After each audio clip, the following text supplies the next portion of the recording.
The scene opens with a patient in a tattered hospital gown grabbing Jin and hurling him through the ceiling. As Jin jolts awake from this nightmare, he finds himself in bed, realizing it was just that dream again.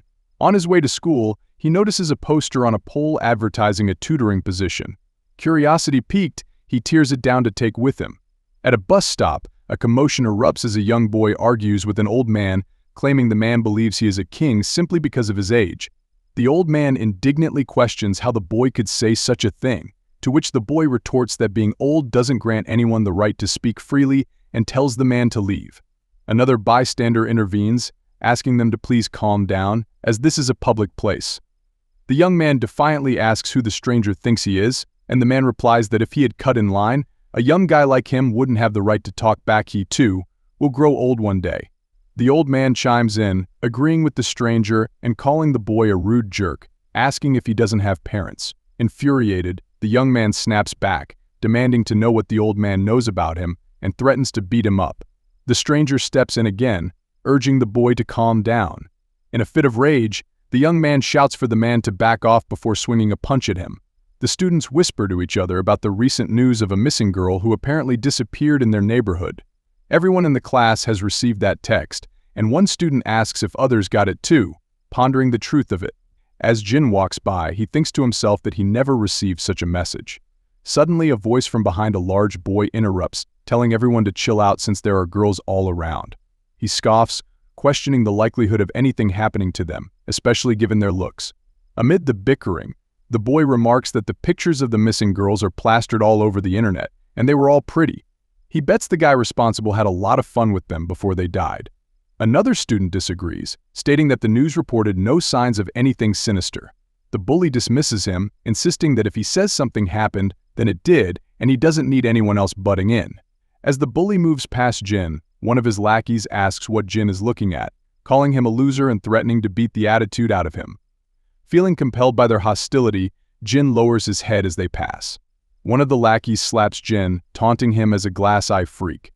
They mockingly speculate what would happen if his eyeballs popped out, and Jin pleads with them not to hit him too hard. Enduring the humiliation, he hears the girls urging him to raise his head, assuring him that the bullies are gone. As the laughter continues, Jin reflects that it's no surprise he didn't receive that text. He's practically invisible at school. From the classroom, he watches his classmates play and chat, glancing over at the bully who had tormented him, and an idea for revenge begins to form in his mind. After the school, Jin spots the bully's lackey being harassed by his friend, who accuses him of forgetting his wallet at home. The lackey insists he had it with him, only to receive a slap in response. The other boy complains about being out of cigarettes and demands to know how they're supposed to pay for booze and internet cafe visits tonight. He questions whether the lackey thinks they're joking. The main bully steps in, scolding the other boy not to say they, as it's just him. He asks if the lackey is trying to act tough now after he went too easy on him. The lackey attempts to apologize, promising to go home and retrieve it, but the bully slaps him again, charging at him with aggression. Meanwhile, Jin pulls out his wallet, a smile creeping onto his face. From a distance, he catches sight of his dad, injured but laughing as he steps out of the house. A wave of disgust washes over Jin as he watches his father. School is a jungle, and Manny Kim reigns as the lion at the top of the food chain, the strongest of all, completely dismissive of someone like Jin. By his side is Pan, a wolf, who doesn't directly harass Jin but has the power to destroy him at any moment. Boo Park is the hyena, taunting Jin and posing a very real threat, projecting his repressed anger onto him simply because he is weaker. Park confronts Jin, noting that something seems off. He observes that Jin always lingers behind in the classroom during gym class, claiming to feel unwell. To Park, Jin is nothing more than a pathetic loser at the very bottom of the jungle hierarchy. As a girl passes by, Park grabs Jin by the collar, accusing him of stealing his wallet. Jin protests, insisting he doesn't know what Park is talking about, but Park retaliates with a punch. Jin desperately tries to convince him, stating it wasn't him. Park slams him against the wall and steps on him, demanding to know if this is how Jin intends to make fun of him. "Do you think you can get away with this?" he shouts. Jin cries out in pain, trying to tell him to stop because it's dangerous. Park merely mocks him, calling him a freak, and continues to strike him. As Jin's vision blurs, he catches a glimpse of a girl watching before everything fades to black. When Jin finally opens his eyes, he finds himself in a hospital bed, disoriented and confused. His school PE teacher is beside him, relieved to see he has awakened. That was really close, the teacher says. Jin asks what happened, and the teacher explains that the artificial valves in his heart had stopped working. He had nearly died. Jin's mind flashes back to Park's assault. The teacher informs him that the girl beside him called for an ambulance and saved his life. He gestures to her, introducing her as the new transfer student. The girl introduces herself as Kyan Yoon, playfully declaring that he can call her his life savior. She smiles, adding that she expects him to repay her for this. After a brief silence, the teacher excuses himself, mentioning he has a phone call to attend. Yoon then asks Jin if he hasn't told her what really happened, suggesting it's probably for the best. Jin nods in agreement. Moments later, the teacher returns, stating that Jin's father is almost here and that he'll wait with him until his dad arrives. Disgusted, Jin asks who's coming. The teacher reiterates that it's his father, which sends fury flashing in Jin's eyes. "Get out," he demands. He then tells Yoon to leave too, asserting that since she's a transfer student, she should go. Yoon's expression turns angry as she retorts, "What the hell? I saved you." Jin yells back, insisting they both leave. The teacher, now visibly angry, questions Jin's outburst. Jin, in a moment of desperation, asks if the teacher can step outside for a minute. Yoon, fuming, declares he's unbelievable as she storms out, slamming the door behind her. The teacher turns to Jin, perplexed. "What's the problem with you?" Jin asks if he can tell his dad not to come. The teacher looks troubled, asking what he means and why he wouldn't want his father there. Peering out the window, Jin sees his dad helping some elderly people. A passerby inquires about what happened and why it took so long, addressing an elderly woman. She replies, "Here he is." The man then asks for the identity of the man helping her. Jin's father introduces himself, noting that it's probably best for him to leave since the elderly woman must be her grandma. Ji-won demands to know who the hell Jin's dad is and what he did to his grandmother. He yells at her to be careful, warning that there are all kinds of sick weirdos out there. Jin's father apologizes, explaining that he just wanted to help her carry her things. This only angers Ji-won more. He brushes off the apology, muttering whatever that is, and tells Jin's dad to go away as he takes his grandmother's arm and leads her off. Jin's father watches them leave, thinking that these young kids are tough and quiet. From his vantage point by the window, Jin recalls how he once lashed out at a woman in anger because of his father. Gritting his teeth, he mutters to himself, calling his dad a damn hypocrite. As the teacher announces that Jin's dad is a special guest today, he encourages everyone to pay attention.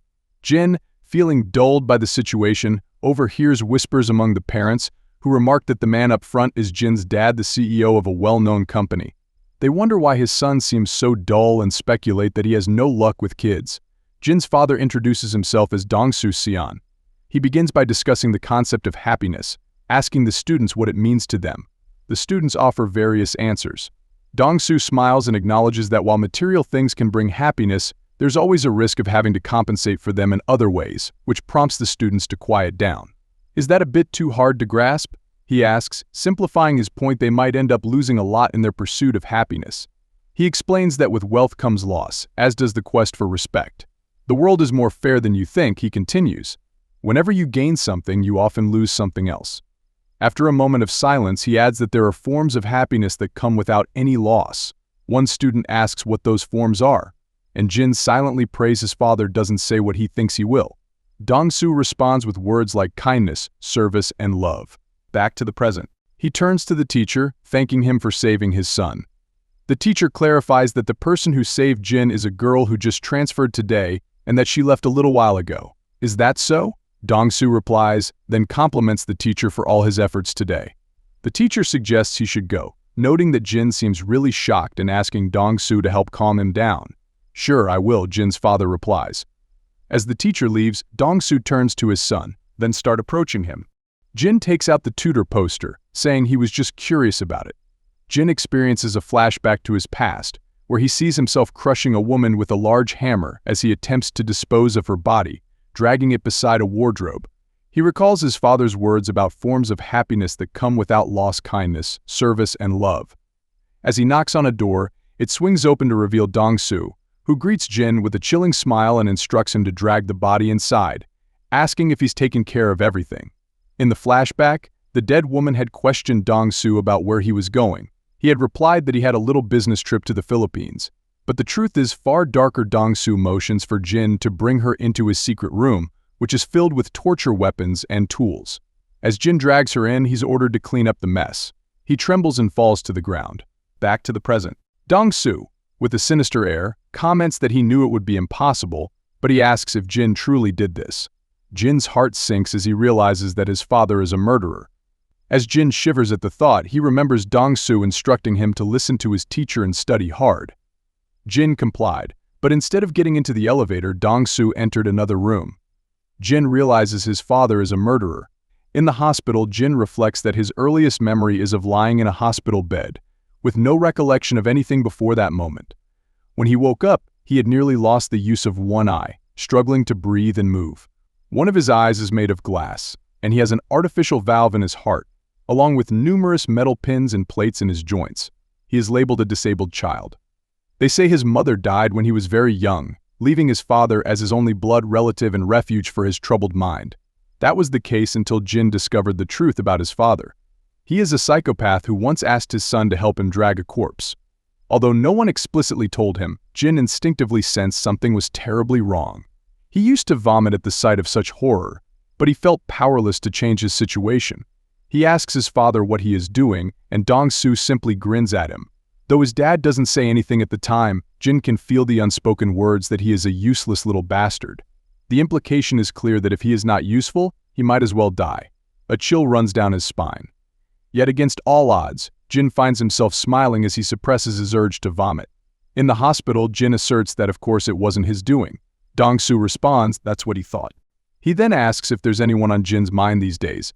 Jin declines, but Dong-soo presses on, insisting there must be someone. Reluctantly, Jin admits that if he had to choose, it would be a classmate named Manny Kim. Dong-soo reacts with a sharp slap, insisting Jin name a girl instead. Jin contemplates the transfer student and shakes his head, saying there aren't any. Dong-soo smirks and remarks that he passed by a very cute girl in a school uniform just before arriving, sending shivers down Jin's spine. Jin is filled with terror upon hearing this and asks if she is Dong-soo's new target. Dong-soo responds that she resembles Jin's mother. Jin thinks to himself that they don't look anything alike. Dong-soo inquires if the girl who saved him is the new student, to which Jin adamantly denies it. Dong-soo presses him, asking if he's serious. He states that he'll handle getting Jin checked out of the hospital so he can go home today, but tomorrow, he wants Jin to find her at school. He describes her long hair, about 5.3 feet tall, a bag adorned with a patch of a character in a red hood, and neat brown shoes. Dong-soo tells Jin to let him know if he needs any money before heading back to work. Jin can't shake the chilling thought that his father is a murderer and he himself is an accomplice. In a flashback, little Jin recalls losing his father and a woman comforting him, urging him not to cry because she would help him find him. But it was all part of Dong-soo's scheme, as that girl had shown such kindness. Meanwhile, at the checkpoint, police officers arrive and start inspecting the nearby cars. Dong-soo urges them to be quick, claiming his son has a high fever. One of the officers replies that there have been numerous murders in the area, which is why they are conducting random inspections. After they left the scene, Dong-soo asked if he could take that out now. Strangely enough, no one suspects a murderer when he has a child with him. Jin, still focused on his computer, is purchasing exercise equipment. He thinks about how dangerous this is, but he feels compelled to do it. As he exercises, he recalls the description Dong-soo gave the girl's height, her bag adorned with a character patch, and her brown shoes. Suddenly, he realizes it must be her. Trembling, he pushes himself harder, reminding himself that one good thing about push-ups is that they leave no traces behind. When the bells ring, Jin realizes his dad is back. His heart races as he feels a wave of dread wash over him. Dong-soo walks in, asking why Jin hasn't come out to say hi. Noticing Jin huffing from his workout, Dong-soo inquires if he's been exercising. Jin remains silent, forcing a smile and replying, of course not. They say that when a son first defeats his father in an arm wrestling match, the son often feels a tinge of sadness. While Jin considers this a joke, Dong-soo retrieves a bottle from the fridge. Jin asks what's for dinner, and Dong-soo informs him that there's a small celebration for Mai Yang, who recently landed a job. They'll be heading out shortly, so Jin should get ready. Jin guesses that his uncle will be there as well, to which Dong-soo affirms, warning him not to make any mistakes, a reminder Jin takes to heart. Inside the house, Dong-soo reflects on what an incredible older brother he is, having heard that his sales for the third quarter surged by 12%. His brother brushes off the business talk, asking Mai Yang what she's doing and requesting a refill. She comments that Dong-soo looks just the same as ever, adding that she would believe him if he claimed to be in his 30s. Dong-soo laughs, insisting that there's no way that's true. He marvels at how much she has grown up, mentioning that he heard she was hired by a big company recently. He's always known her to be smart since childhood and congratulates her on her new job. Mi-gyang thanks Dong-soo, who remarks that unlike her, this boy doesn't have a studying bone in his body, but he's just grateful that Jin is growing up well without causing any trouble. Jin laughs, noting that his dad has had too much to drink and shouldn't be taxing his liver so much. His uncle observes how mature Jin has become and wonders how he could possibly worry about anything with a good kid like him. Dong-soo agrees, saying that Jin is just like him, and they both share a laugh. Jin knows he's an exceptional actor, and when his uncle asks what he wants to be when he grows up, he points out that nowadays, if you don't decide early, you'll fall behind the competition. Jin considers pursuing acting. Mi-gyang then asks Dong-soo about his liver, to which he responds that it's much better and completely healthy. He adds that he's been exercising regularly and advises Mi-gyang that when she reaches his age, she'll really need to take care of herself. If he has to get older, he might as well do it while looking good. Mi-gyang turns to Jin, noting that now that he's in high school, he must have gotten stronger. His uncle chimes in, asking if guys hit their physical prime in high school. He jokes that for older men like them, no matter how much they work out, it doesn't seem to help. Jin disagrees, sensing a bad feeling about the conversation. His uncle proposes a father-son arm wrestling match, but Jin tries to decline, claiming he doesn't really have the energy. However, his uncle insists, saying that a young man shouldn't refuse a challenge. As they clear the space for the arm wrestling match, Jin's uncle tells Dong-soo not to go easy on him just because he's his son. He admits he doesn't know who to cheer for, but is confident that Dong-soo will win. Jin wonders how it has come to this and why everything feels so tense. As he braces himself against Dong-soo, Jin is determined to win, wanting nothing more than to triumph at least once and to become stronger than this despicable murderer. He resolves that once he's stronger, he will confront this evil. Trembling, Jin tries to overpower Dong-soo but ultimately falls short. Dong-soo chuckles menacingly, asking when Jin became so strong. A chill runs down Jin's spine at the sound of his laughter. Defeated, he hears Dong-soo remark that Jin still has a long way to go before he can beat him. Mi-gyang exclaims how strong Dong-soo is, noting he still has plenty of fight left in him, prompting Jin's uncle to scold Jin for being weak and insisting that a young man should be stronger. Jin reflects bitterly, realizing that his father has never truly seen him as a son. Dong-soo has always kept a close watch over him, monitoring his every move. Jin knows that the moment he appears to be a threat, Dong-soo would strike him down without a second thought. At school, as Jin cleans the floor, he notices a couple of students smoking cigarettes. Stepping outside, he overhears some guys bullying Park, taunting him as a loser. They ask if he's lost his mind, to which Park replies that he didn't know he was that weak. One of the bullies, Pan, tells Park that they nearly got punished, warning him that if he had died, it would have caused a big scene. He shoves Park, adding that if he ever acts out alone again, he's a goner. Manny Kim intervenes, telling them to cut it out, asserting that he thinks they've made their point. As Jin follows Manny, he asks Park if he's finally come to his senses. Park admits he made a mistake, swearing he will never act without them again. Manny Kim calls for Jin to come over.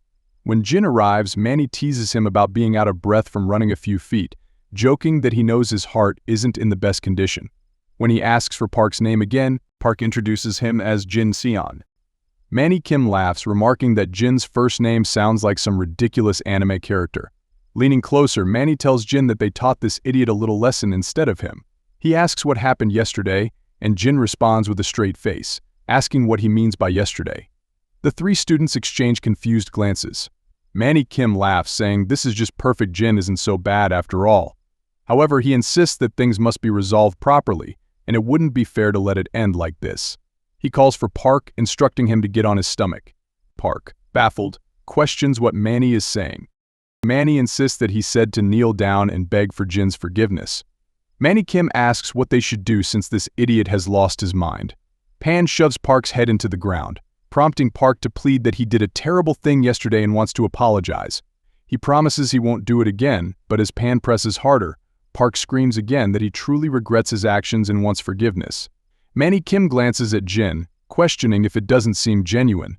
Noticing Jin's frozen expression, Kim thinks, what is happening? When Jin starts smiling down, Kim wonders what's up with this kid.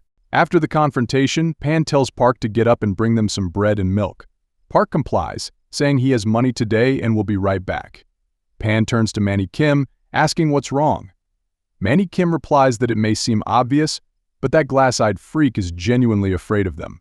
Pan asks for clarification, pointing out that there isn't a kid at this school who isn't scared of them. So what did he do? Manny Kim starts to explain, but then decides to drop it, telling Pan to forget it. Manny Kim is the lion, Pan is the wolf, and Park is the hyena. They form a fearsome group because they're stronger than most and can put others in danger. Yet they lack the ability to truly scare Jin, who feels he's living with the devil.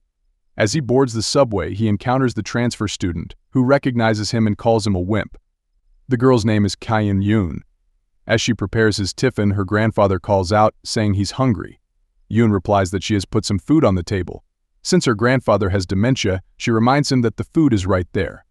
He fusses, claiming he doesn't want porridge again. Yoon remarks that he seems to be getting more like a child as he ages, explaining that she has to give him porridge because he has no teeth. Realizing she is running late, Yoon grabs her bag and rushes off to school. It's her first day at a new school, and while the thought can be intimidating, the beautiful sky lifts her spirits, though maybe she's still a little afraid. On her way, she sees Jin getting beaten by Park. She rushes in, pushing Park aside and demanding to know what he's doing. Park asks who he was. She was a transfer student, she replies. She was looking for the bathroom and had to rush to school without even stopping. She kneels beside Jin, noting that it's clear the two of them aren't friends. How could he beat someone up so brutally? She questions. When she sees that Jin is unconscious, Park's expression shifts to one of panic. What happened to Jin? He calls out, terrified. As Yoon tries to check Jin's heartbeat, she hears a strange sound. Jin explains that it's called an artificial valve and that it makes a weird noise. Yoon admits she doesn't know how to respond, then questions the whole glass eye situation, recalling how someone called him that yesterday. When Jin remains silent, she assures him he doesn't have to share if he doesn't want to. After a brief pause, Jin remarks that it's a bit chilly today and asks if she can really eat all that ice cream. Yoon calls him a jerk, pointing out that he's lucky she's letting him off so easily. Can he really pay for saving his life with a tub of ice cream? She retorts, chomping down on it. This tub of ice cream is all you're worth. Then she asks about the incident from yesterday, wanting to know what it was all about. Jin replies that he thought someone took his wallet, leading to a misunderstanding. Yoon clarifies that she isn't referring to that situation but rather to what happened at the hospital. Why did he get so strong? What did his dad do to him? She inquires. Jin thinks that he wishes she would either eat or talk. Then Yoon suggests that he must hate his dad. Judging by his expression, she believes she's right. Was he hate his dad, doesn't he? She presses. But even so, how could he tell his dad not to come see him in the hospital? Maybe she was just being nosy, but he must have been worried about him on the way to the hospital. As she recalls her own father in a wheelchair, bidding her farewell, she thinks about how it felt like he wouldn't be able to protect her anymore. Little Yoon had wondered where her daddy was going. After a moment, Jin admits he feels embarrassed showing his dad to anyone. Yoon exclaims, "You're just really weird. You don't realize how lucky you are to have a dad around." She urges him to be nice to his father while he's still here. As he sits on the train, Jin reflects on Yoon's words about being nice to his dad while he's still around. He recalls her mentioning how worried his dad must have been on the way to the hospital. Jin thinks about what his dad actually did during that time. He smiles to himself, acknowledging that she's right, she's just being nosy, and that girl doesn't know anything. Sometimes there are truly useless and even harmful parents in the world. From the looks of her, she probably grew up in a nice, normal family. What gives her the right to comment on his family when she doesn't know a thing? Jin snaps back to reality as he notices an old man standing in the train. The old man grumbles about how kids today have no respect for their elders.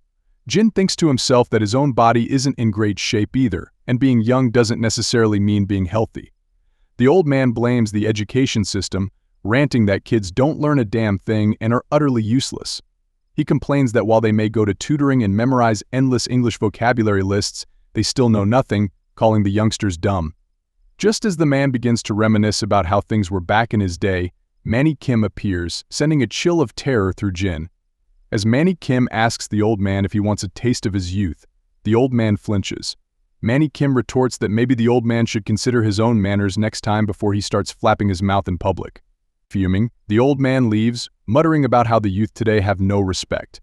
Manny Kim scoffs, remarking that all these old fools are useless. Unlike them, he actually has manners, so the old man shouldn't worry. Jin tries to avoid the confrontation by standing up, but Manny Kim insists he should always stand his ground.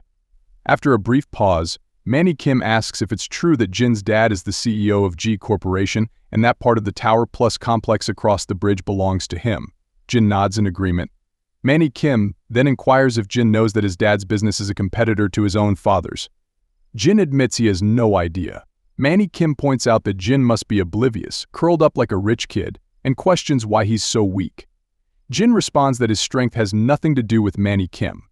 Manny Kim argues that it does. They come from the same social class, and if Jin keeps walking around all droopy like that, it affects how he's perceived. How is it that you're so fearless? Manny Kim continues. You even talked back to me just now. You must have something backing you up, right? Jin quickly clarifies that he didn't mean it that way. Manny Kim tells him not to be nervous when it's just the two of them, adding that he's a pretty sneaky bastard. Jin protests that he simply doesn't talk much, to which Manny Kim replies, "Yet you just talked back again." As they gear up for a training session, Manny Kim asks if Jin has some time. In the next scene, Manny Kim strikes the punching bag with Jin's support, prompting Jin to ask if the gym is out of business. Manny Kim replies that there's hardly anyone around these days. Curious, Jin asks if Manny enjoys working out, to which Manny Kim enthusiastically responds that he does. Jin reflects on Manny's life. His family is wealthy, he gets good grades, and he's skilled in fighting. He embodies the typical elite type, though he also has a reputation as a bully. After the workout, Manny Kim comments that he really worked up a sweat and suggests grabbing a green drink or something. He then mentions he's meeting up with some girls soon for a little fun and asks if Jin wants to join. Jin declines, saying he's okay. As Manny leaves, he warns Jin not to act like they know each other at school, adding that if he does, he'll kill him. Watching Manny walk away, Jin thinks to himself that despite being a bully, he admires Manny's strength. He calls out to him, asking if he would teach him because he wants to get stronger too. After a brief pause, Manny Kim struggles to contain his laughter as Jin asks him what's so funny. Approaching Jin, Manny grabs him by the collar and mockingly questions whether this is some kind of school life comic.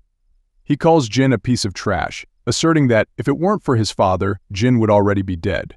Pushing him away, Manny sneers, claiming that after spending just a few hours with a sorry disabled person, Jin now thinks they're friends. Jin protests, insisting he didn't mean it that way. Manny orders him to get down on the ground and act like a dog, forcing him into position.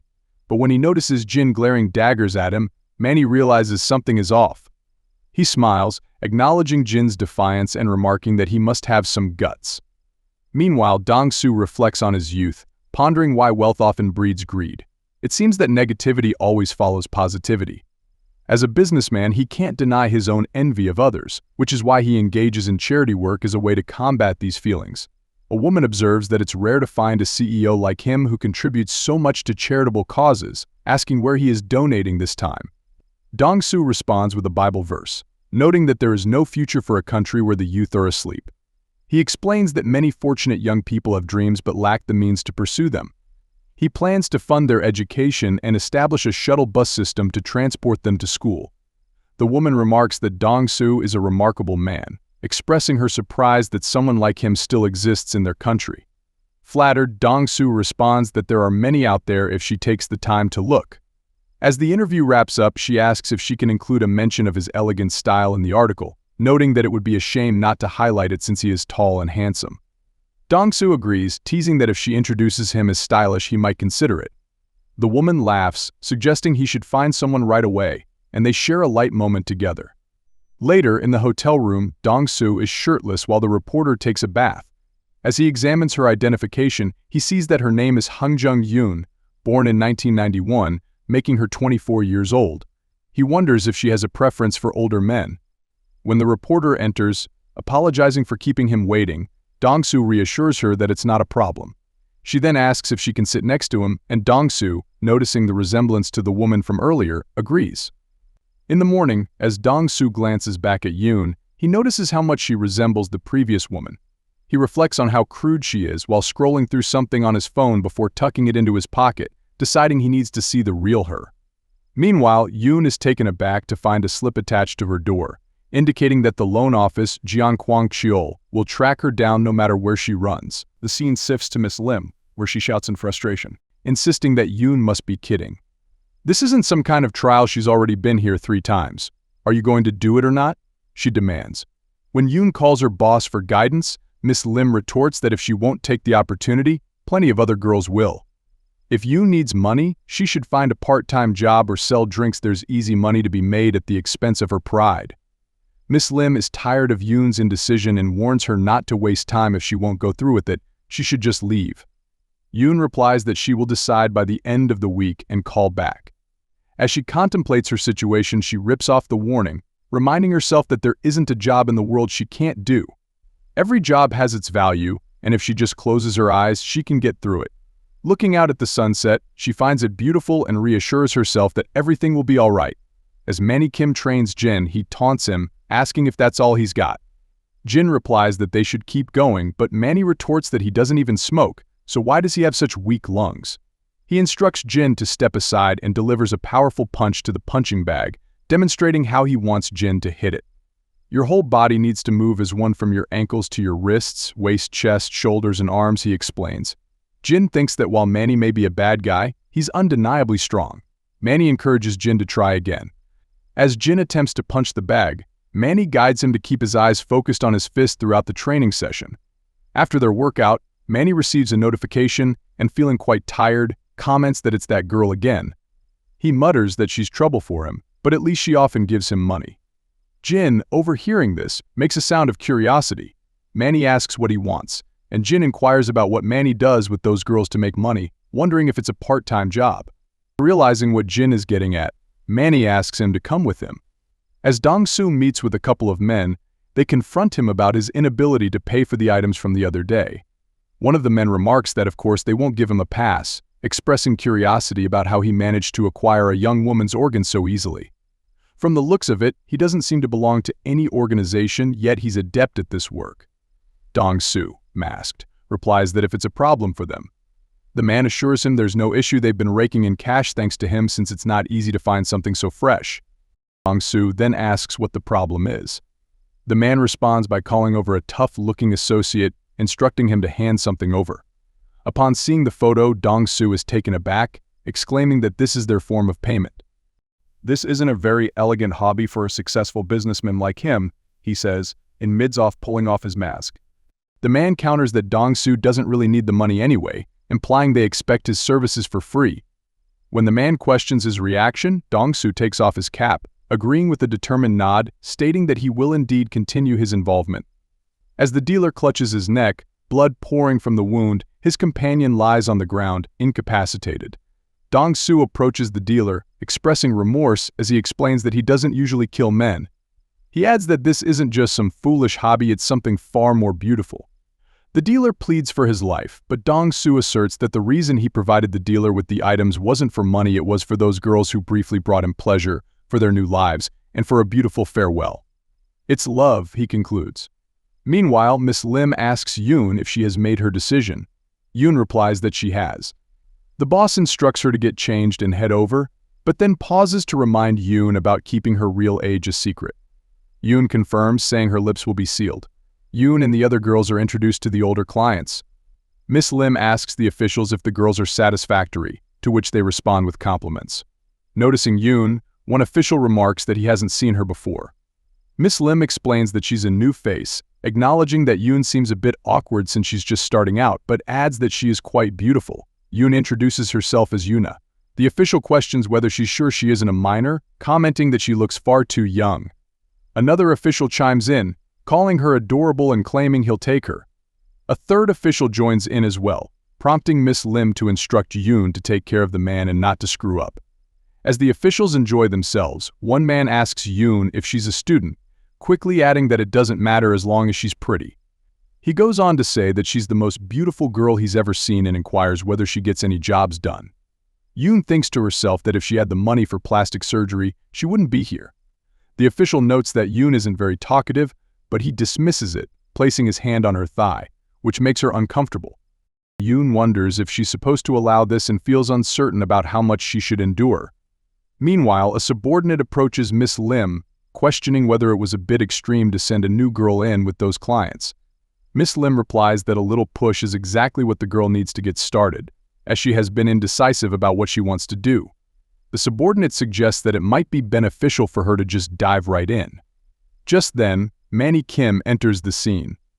Miss Lim raises an eyebrow, asking why he's still here when they're busy. Manny grins, saying that she looks especially good today and that he came early because he missed her. When Miss Lim inquires about the boy next to him, her expression turns troubled.